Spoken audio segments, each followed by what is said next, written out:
Hello friends, welcome to the YouTube channel of Data Tech Alpha. I am Yashi Saxena and in this video we will cover the questions of analogy.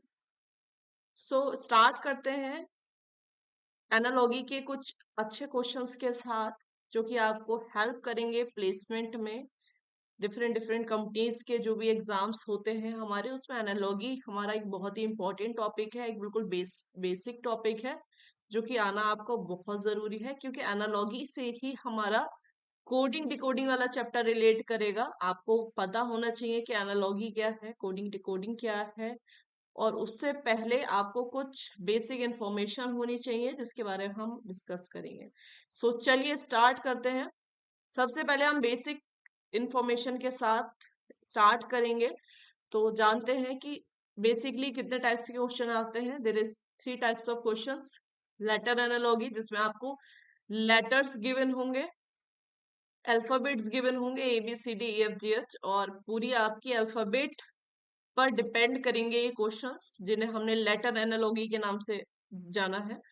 Number analogies में आपके numbers they रखे होंगे, numbers based question रहेंगे आपके। Word analogy third type है आपका जिसमें कि आपकी जनरल नॉलेज पर बेस्ड क्वेश्चन पुटअप किए जाते हैं, जो कि आपकी जनरली जो भी क्वेश्चंस आपके उस समय ट्रेंडिंग में होते हैं, करंट में जो भी न्यूज कवर की जा रही होती है उसी से रिलेटेड आपके वर्ड वर्ड एनालॉगी के क्वेश्चंस पुटअप किए जाते हैं, है ना। सो स्टार्ट करते हैं। सबसे पहले कुछ रिमेम्बर टिप्स हैं आपके लिए, आपको टिप पर याद होनी चाहिए। जैसे आपको सभी को पता है कि A to Z ABCD आपको बहुत अच्छे से आती है, बट अब पॉइंट ये है कि सिर्फ हमें ABCD लर्न नहीं करनी है, हमें इनके सीक्वेंस लर्न करने हैं, है ना। जैसे ए फर्स्ट नंबर पे आता है, सो ई फिफ्थ पोजीशन रखता है, के की 11 पोजीशन है। ये आपकी पूरा आपको टिप पर लर्न होना चाहिए, है ना, सबके नंबर्स। इसके बाद आपको अपोजिट वैल्यूज लर्न होनी चाहिए, यानी कौन से अल्फाबेट की अपोजिट वैल्यू क्या है। जैसे अगर आप रखेंगे ए से लेकर जेड तक अपोजिट में चलेंगे तो ए से लेकर एम तक हाफ पार्ट में डिवाइड किया गया है, तो A to M, और एम से फिर रिपीट होते हैं, एन के अपोजिट में एन आ जाता है और फिर रिपीट होते हैं जेड। तो इस तरह से ये आपके अपोजिट टर्म्स दे रखे हैं कि ए का अपोजिट क्या है, जेड है, बी का अपोजिट क्या है, वाई है ना। आप ऐसे लर्न करोगे तो बहुत टाइम लगेगा। इसको आप क्या कर सकते हो, थोड़ा सा इजी बनाने के लिए आपको करना क्या है कि आपको लर्न करना है। कैसे लर्न करने हैं, इनकी एक छोटी छोटी शॉर्ट ट्रिक्स हैं। जैसे ए और जेड को आप आज कह सकते हो, लिखा है आपकी स्क्रीन पे। बी और वाई को आप लर्न करने के लिए बॉय कह सकते हो। और भी डिफरेंट जो आपको कंफर्टेबल लगता है कोई ऐसा नाम, है ना, आप लर्न कर सकते हैं। सी और एक्स को याद करने के लिए आप केक्स भी कर सकते हैं, आप क्रैक्स भी याद कर सकते हैं, है ना। DW हो सकता है, ई और वी वैल्यू हो सकता है, इवॉन हो सकता है ना। एफ और यू फुल हो सकता है, फन हो सकता है ना। It's totally depend on you कि आप कौन से टर्म से रिलेट करते हुए याद रखना चाह रहे हैं, है ना। सीधे जैसे IR लिखा है तो IR को आप खुद कैसे याद कर सकते हो, IR को आप इंस्पेक्टर भी याद कर सकते हो, और IR को आप इंडियन रेलवे के फॉर्म में भी लर्न कर सकते हो, है ना। जैसे के और पी, कीप भी याद कर सकते हो। और मैं इसको और एक तरीके से याद रखती हूँ, के और पी, दैट मीन्स कटी पतंग। सो ये टोटली आप पे डिपेंड है कि आप इसके अपोजिट क्या बनाते हो। आप अपने अकॉर्डिंग कोई फनी नेम्स भी रख सकते हो, बट पॉइंट इज दिस कि आपको लर्न होना चाहिए कि अपोजिट वर्ड्स कैसे वर्क करते हैं। ओके, सो आगे बढ़ते हैं। इसके बाद स्टार्ट करते हैं पहले लेटर एनालॉगी से। ओके, सो लेटर के बीच में आपको क्या देखना होता है कि जैसे आपका ये फर्स्ट क्वेश्चन है, सो इसमें रीजन, ये जो पहला वर्ड है REASON, है ना, इसे ऐसा जरूरी नहीं है कि आप इसको मीनिंग निकाल के रीजन पढ़े। ये लेटर एनालॉगी है और लेटर में फर्स्ट लेटर इसका, और फर्स्ट लेटर इसका, इन दोनों के बीच आपस में रिलेशन होता है मोस्ट ऑफ द टाइम, है ना। जो रिलेशन इन दोनों लेटर्स में रहेगा, इन दोनों केसेस के लेटर्स में रहेगा, वही आपका रिलेशन इधर, और ये जो क्वेश्चन मार्क है यहाँ पर एक वर्ड आएगा उसके रिलेशन में रहेगा, तो इनके लेटर्स में रिलेशन होता है, दैट्स वाई हम इन्हें लेटर एनालॉगी कहते हैं। ओके, सो आप यहाँ पर कई बार होगा आपको यहाँ पे मीनिंगफुल वर्ड कोई एक दिया है, बट इसका मतलब ये नहीं, आप देखो आप यहाँ पे पहचानना कैसे है ना, इसको आप रिकॉग्नाइज कैसे करेंगे कि ये लेटर एनालॉगी है कि वर्ड एनालॉगी है। सो देखो, रीजन का मीनिंग है, थिंक का मीनिंग है, बट ये लिखा है SFBTPO, इसका कोई एज सच कंप्लीट मीनिंग नहीं है। दैट्स वाई ये हम इसे कैसे कंसीडर करेंगे लेटर एनालॉगी में। अब देखो रिलेशन बनाते हैं, आर का एस से क्या रिलेशन है, सो आर के बाद एस आता है, RS, दैट मीन्स ये क्या बना रहा है, +1 का रिलेशन दे रहा है आपको। ई के बाद एफ आता है, EF, अगेन +1। ए के बाद बी आता है +1, देन एस और टी आपस में रिलेट करेंगे, ST +1, OP +1,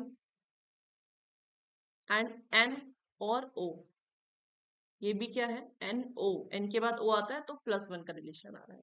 सो जो रिलेशन इन दोनों लेटर्स में है, इन दोनों सीरीज के लेटर्स में, वही रिलेशन हम इसमें और इसके आंसर में बनाएंगे। सो टी के बाद अगर हम +1 करें तो RSTU, टी के बाद क्या आता है, U आता है। H के बाद क्या आता है, +1 करोगे, H के बाद I आता है, I के बाद J आता है, N के बाद M आता है कि O आता है, N के बाद O आता है, K के बाद क्या आता है, L आता है। सो ये आपका करेक्ट आंसर होना चाहिए। अब देखिए किसमें है, ये कौन सा आपको फॉलो कर रहा है, ये रहा बी वाला ऑप्शन। देखिए इसमें जरूरी नहीं है कि आप सारे ऑप्शन चेक करें, इसमें जरूरी है कि आप रिलेशन चेक करें। ओके, इसमें क्वेश्चन के आपको आंसर से नहीं मैच कर तुक्का लगाना है, आपको क्या करना है, प्रॉपर सीक्वेंस देखना है, किसका सीक्वेंस किससे मैच रहा है। ओके, आई होप ये क्वेश्चन आपको समझ आया होगा। Let's move to the next question. Second question है आपका, पहला टर्म है देखो मास्टर, फिर से कंफ्यूज करने की कोशिश की गई है यहाँ पर लेबर, बट ये वाला जो टर्म है ना, इसके लेटर्स में अपना कोई भी मीनिंग नहीं है, दैट्स वाई ये भी क्या है, लेटर एनालॉगी का पार्ट है। सो एम और ओ में रिलेशन ढूंढते हैं हम यहाँ पर। एम और ओ आपस में कैसे रिलेटेड है, तो एम में अगर हम क्या करें, +2 करें, MNO, तो क्या आएगा, O मिलेगा। सिमिलरली अगर हम A में +2 करते हैं, ABC, तो C मिल जाएगा हमें। S में आप +2 करोगे तो U मिल जाएगा। T में +2 करोगे, ST, T के बाद क्या आता है, U, है ना, और V, +2 करेंगे। E के बाद +2 करोगे, G मिलेगा, और R में +2 करोगे तो E मिलेगा। कैसे, R के बाद S और देन T, तो ये हुआ आपका +2। अब देखो सब में +2 हो रहा है, दैट मीन्स इसके भी सभी लेटर्स में आपको क्या करना है, +2 करना है। सो L में आप +2 करेंगे, MLN क्या आता है बताइए, L में +2 करेंगे, N आएगा, JKL, L के बाद M और M के बाद N, +2। A के बाद क्या आएगा, ABC, B के बाद क्या आएगा, C और D, U के बाद क्या आएगा आपका, Q आएगा अगर आप +2 करेंगे।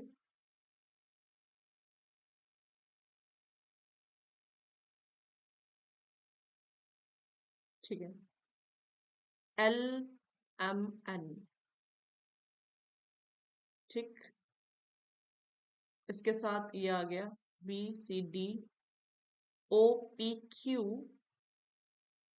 U के साथ क्या आएगा, W आएगा, और R के साथ क्या आएगा, T आएगा। तो ये क्या फॉलो कर रहा है, +2 करने के बाद आपका question number A। So A is the correct answer. Now let's proceed to the next question. देखिए अब इसमें आपको देखना है कि कैसे आपका लेटर्स दूसरे वाले लेटर से डिनोट कर रहे हैं। देखिए ए और सी में अगर आप देखोगे तो ए के बाद बी आ रहा है और बी के बाद सी आ रहा है, यानी +2 है। अब सडनली चेंज हो गया, ए के बाद जेड आ गया, तो तुरंत आपके दिमाग में आना चाहिए कि ए और जेड तो आपस में क्या है, ऑपोजिट नंबर्स है, ऑपोजिट लेटर्स है हमारे। ए का अपोजिट जेड होता है, बी का अपोजिट क्या होता है, वाई होता है। देखो ठीक, अब ए बी, तो यहाँ स्टार्ट हो गया सी से, सी का अपोजिट एक्स होता है, डी का अपोजिट डब्लू होता है। ये कब कर पाएंगे आप, जब आपको अपोजिट लर्न्स होंगे, है ना। सो ए बी सी डी, अब डी के बाद इधर आ रहा है ई, ई के साथ ई का अपोजिट है, देन एफ के साथ एफ का अपोजिट है। सो ई के बाद एफ, एफ के बाद यहाँ पे क्या आना चाहिए, जी आना चाहिए, जी का अपोजिट टी होता है, गेट, है ना, जी टी। जी के बाद क्या आना चाहिए, एच आना चाहिए, और एच का opposite high school, H S, है ना। तो जी टी एच एस, ये कहीं पर है क्या, इसमें देखते हैं। हाँ, ये हमारा ऑप्शन है। अगर ऑप्शन है, दैट्स मीन ये आपका करेक्ट आंसर है। ओके, अगर ऑप्शन नहीं होता तब हम इसमें क्या करते, फिर दूसरी कोई ट्रिक यूज करते, देखते कि इनमें और कैसा रिलेशन बैठ रहा है, कैसे आपस में इंटरलिंक कर रहे हैं। Okay, so next move to the next question. देखो अब क्या क्या कह रहे हैं, बी सी एफ जी। सो देखते हैं बी सी एफ जी में कैसा रिलेशन है। देखो दिखने में तो लग रहा है कि हाँ नियर बाई है, बी के बाद सी आ रहा है, सी के बाद डी गायब है, ई गायब है, यानी दो लेटर हमारे यहाँ पे मिस है, और उसके बाद एफ और जी कंटिन्यू आ रहे हैं। दैट मीन्स बीच में जो गैप है दो के बीच में, वो 2 लेटर्स का है। ओके, अब यहाँ देखते हैं, B C D E F G H continue आ गया, यहाँ पे जी के बाद हमने कंटिन्यू किया है एच में। सो यहाँ भी हम एस एस से क्या करेंगे, कंटिन्यू करेंगे, तो एस से टी पर जाएंगे। ठीक है, टी से ही सारे लेटर स्टार्ट हो रहे हैं यहाँ पे देखोगे। ठीक, आप पूरा पढ़ लेते हैं, एच आई, अगेन यहाँ पे ब्रेक हो रहा है, आई के बाद क्या गायब है, जे के, अगेन 2 लेटर्स मिसिंग है, के के बाद एल एम, और फिर रिपीट हो रहा है एन ओ, देन यहाँ क्या मिसिंग है, पी क्यू आर एस, तो आर एस के बाद क्या आएगा, टी यू, टी यू, फिर मिस करना है हमें 2 letter, V W, R S T U V W, यहाँ क्या आना चाहिए, एक्स और वाई। सो हमारा टी यू और एक्स वाई आना चाहिए, तो इसमें से यहाँ पे मिसप्रिंट है, ये टी यू, और यहाँ पर आपका एक्स आना चाहिए, डब्ल्यू की जगह एक्स कर लेना इसे, है ना। थोड़ा सा मिसप्रिंट है यहाँ पे, तो आपका सी ऑप्शन करेक्ट हो जाएगा, आपका आंसर आएगा T U X Y. Okay, T U X Y, जो पैटर्न हमारे क्वेश्चन में विजिबल है, इन दोनों में अवेलेबल है, वही पैटर्न हम इसमें और इसमें अप्लाई करेंगे। Okay, now let's move to the another question. ये क्वेश्चन आपसे क्या कह रहा है, एल के और जे, एल के जे में किस तरह का रिलेशन है। सो आप देखेंगे कि एल और पी में क्या रिलेशन है, एल एम एन ओ और पी, तो ये आपका कितना हो रहा है, +4 हो रहा है। अब एक बार चेक करते हैं, क्या के और ओ में भी +O का रिलेशन है, क्या जे और एन में भी +O का रिलेशन है, +4 का रिलेशन है। अगर दोनों में सेम रिलेशन है, दैट मीन्स ये आपका आंसर बिल्कुल सही है। सो के और ओ के बीच की अगर मैं बात करूं, सो के और ओ आपस में कैसे रिलेटेड है, के बाद क्या आता है, L M N O. Okay, so यहाँ भी +4 है, और जे से आप के एन पर जाएंगे तो यहाँ भी +4 है। तो अगर इन सब में +4 का रिलेशन है ना, तो हमें क्या करना है कि इस वाले लेटर और इस वाले लेटर में भी दोनों में क्या होना चाहिए, +4 का रिलेशन होना चाहिए। अब कैसे रिलेट करेंगे, ये फर्स्ट टर्म है, ये सेकंड टर्म है, फर्स्ट से सेकंड पे जाने पर +4 आ रहा है। दैट मीन्स अगर हम इधर से इधर जाएंगे, है ना, तो हमें क्या करना पड़ेगा, सेकंड से फर्स्ट पे जाएंगे तो -4 करना पड़ेगा, है ना। भी +4 नहीं कर सकते क्योंकि टर्म्स चेंज हो रहे हैं, हमसे हमसे ये वाला टर्म पूछा गया है। ओके, सो क्या करेंगे, HGF, ये 3 लेटर है आपके, जिसमें आपको क्या करना है, -4 करना है इन सब की वैल्यू में से। तो H की प्लेस वैल्यू कितनी है, 8 है, G की प्लेस वैल्यू कितनी है, 7 है, और F की प्लेस वैल्यू आपको याद होनी चाहिए कितनी होती है, 6 होती है। तो 8 में से 4 जाएंगे, कितना बचेगा, 4 बचेगा। 7 में से 4 माइनस करोगे 3 बचेगा, 6 में से 4 माइनस करोगे 2 बचेगा। तो प्लेसेस की बात करें तो फोर्थ प्लेस पर कौन सा आता है, D, थर्ड प्लेस पर क्या आता है, C, और सेकंड प्लेस पर आता है B। सो ये आपका आंसर होना चाहिए। ऐसा कहीं ऑप्शन है, DCB, ये रहा आपका आंसर, डी वाला, DCB is the correct answer. Okay, so I hope आपको ये लेटर एनालॉजी क्लियर हुई होगी। नाउ नेक्स्ट मूव करेंगे हम नंबर एनालॉजी की तरफ। नंबर एनालॉजी में क्या है, आपको नंबर्स दे रखे होंगे, और पहला नंबर आपको मोस्टली 3 नंबर दे रखे होंगे, फर्स्ट नंबर और सेकंड नंबर में आपका रिलेशन होता है। सिमिलरली थर्ड नंबर और फोर्थ नंबर में आपका रिलेशन होता है। जो रिलेशन फर्स्ट और सेकंड नंबर में है वही सेम रिलेशन आपका सेकंड और सॉरी, जो नंबर आपका फर्स्ट और सेकंड के बीच रिलेशन है वही रिलेशन आपका थर्ड और फोर्थ के बीच होना चाहिए। Basically most of the time इसमें स्क्वायर का रिलेशन रहता है। कौन कौन से रह सकते हैं, स्क्वायर है, माइनस है, मल्टीप्लाई है, रेशो रह सकता है ना, 14 और 9 का रेशो देख सकते हैं आप। सो देखना पड़ेगा कि इसमें क्या रिलेशन बन रहा है। ओके, सो 9 और 14, देखो 14 से 9 भी बन सकता है, 9 से 14 भी बन सकता है, तो देखते हैं कि इनमें कैसे बनाया गया है। 14 और 9 के बीच का डिफरेंस अगर आप देखेंगे, सो डिफरेंस 5 आएगा। सो अगर हम 26 में से 5 माइनस कर दें तो आंसर आएगा हमारा 21। बट क्या 21 हमारा ऑप्शन में है, नहीं है। सो ये अप्रोच हमारी गलत है ना। सो हमें ये देखना है कि कौन से अप्रोच से हम करेक्ट आंसर निकाल सकते हैं। ठीक है, तो इसमें हम और क्या कर सकते हैं, 9 का स्क्वायर कर सकते हैं। 9 का स्क्वायर 18 होता है। 9 स्क्वायर 18, 18 में से 4 माइनस करेंगे तो कितना आएगा, 14 आएगा।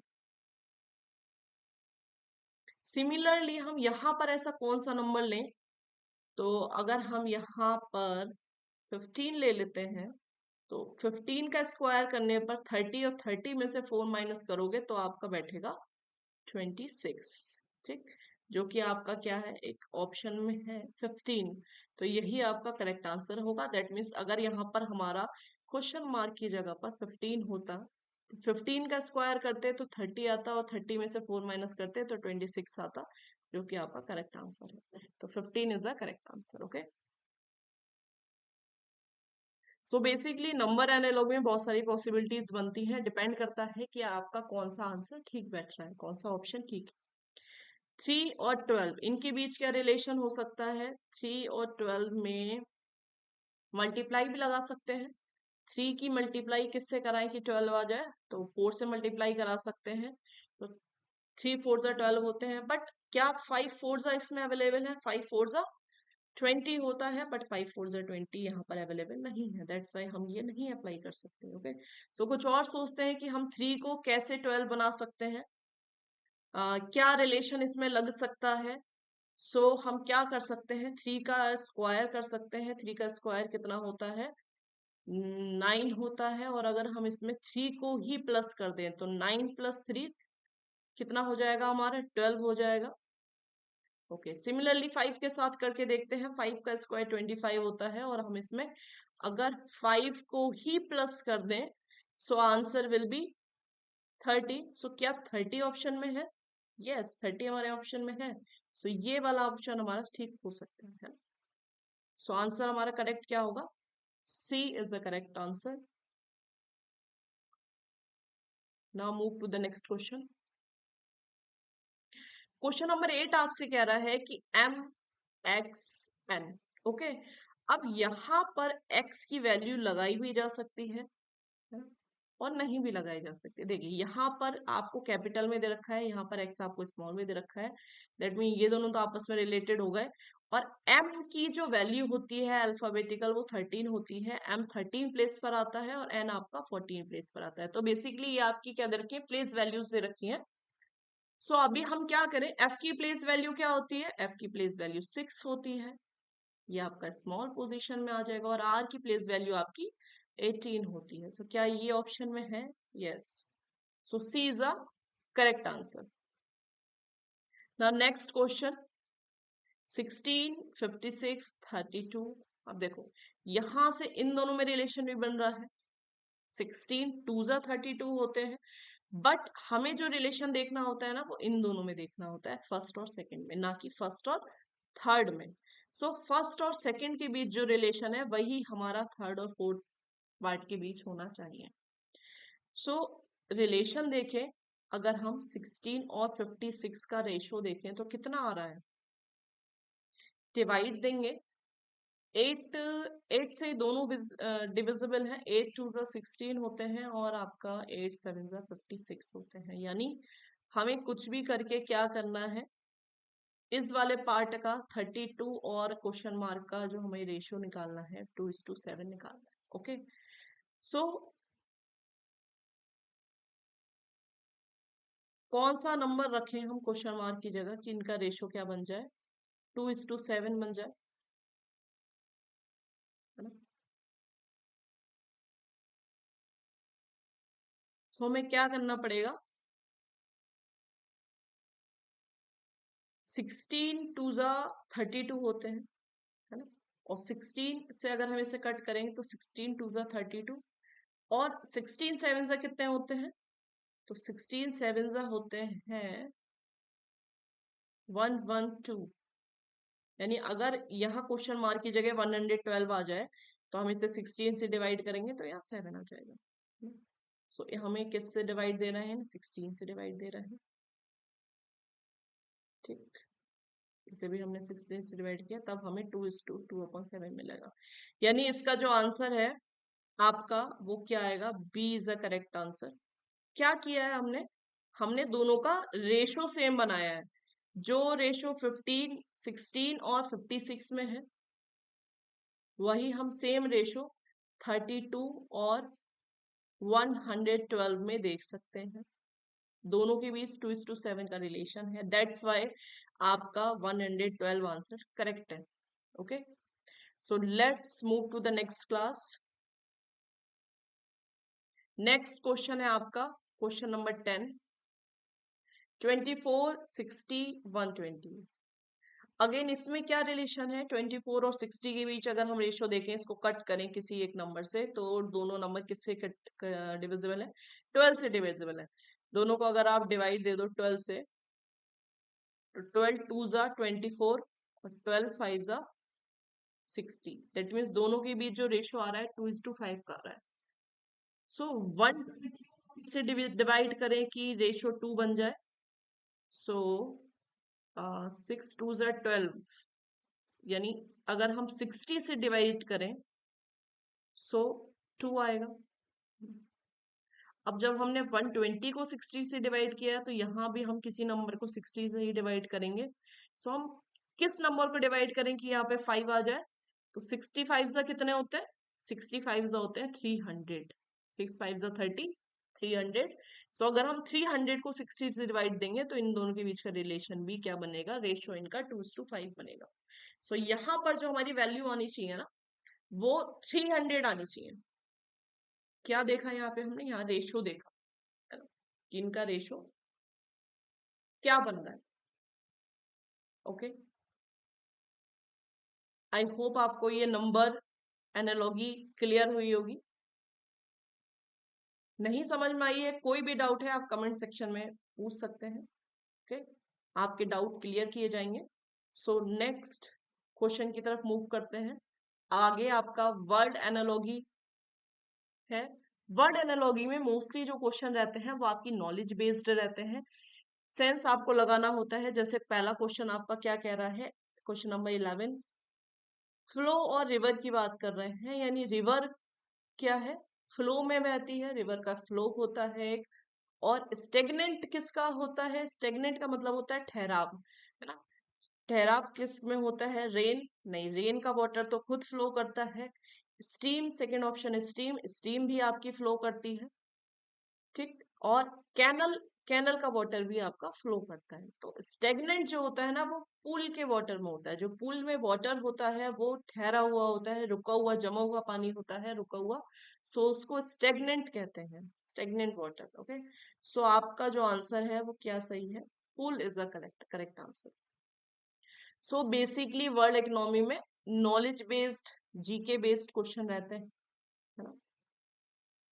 नेक्स्ट क्वेश्चन है आपका पाव और कैट। देखो, कैट का जो फीट होता है उसे हम पाव कहते हैं, फुट को। सिमिलरली कौन सा ऐसा एनिमल है इनमें से जिसके पैर को, जिसके फुट को हम हूफ कहते हैं। सो द करेक्ट आंसर होगा आपका हॉर्स। हॉर्स के जो फुट्स होते हैं उन्हें हम हूफ कहते हैं। ओके, नेक्स्ट क्वेश्चन है आपका ऑर्निथोलॉजिस्ट। ऑर्निथोलॉजिस्ट क्या है, जिसमें हम बर्ड्स के बारे में स्टडी करते हैं। ऐसी हमारी जो शाखा है जिसमें हम बर्ड्स के बारे में पढ़ते हैं, अध्ययन करते हैं, उसे हम ऑर्निथोलॉजिस्ट कहते हैं। सिमिलरली जो काम ऑर्निथोलॉजिस्ट करते हैं बर्ड के केस में, है ना, बर्ड के बारे में पूरी डिटेल हमारे ऑर्निथोलॉजिस्ट के थ्रू पता चलती है। सिमिलरली आर्कियोलॉजिस्ट हमारे क्या काम करते हैं, तो ये आर्कियोलॉजी से रिलेटेड है।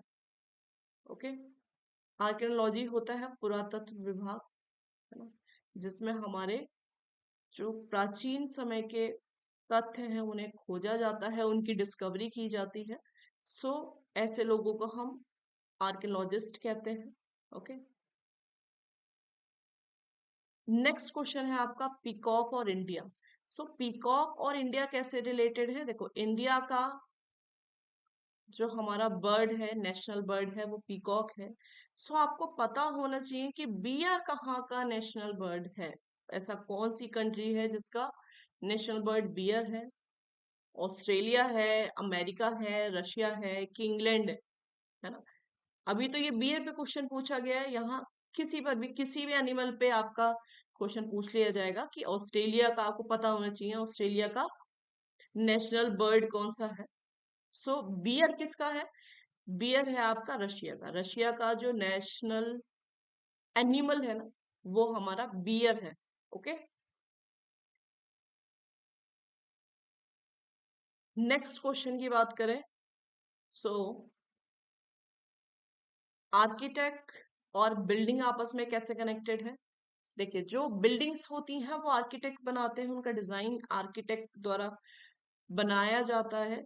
सिमिलरली स्कल्पटर जो होते हैं हमारे, वो क्या बनाते हैं, स्कल्पटर कहते हैं मूर्तिकार को, जो लोग मूर्ति बनाते हैं ना, स्कल्पटर। तो स्कल्पटर हमारे क्या बनाते हैं, म्यूजियम बनाते हैं, नहीं म्यूजियम तो नहीं बनाते।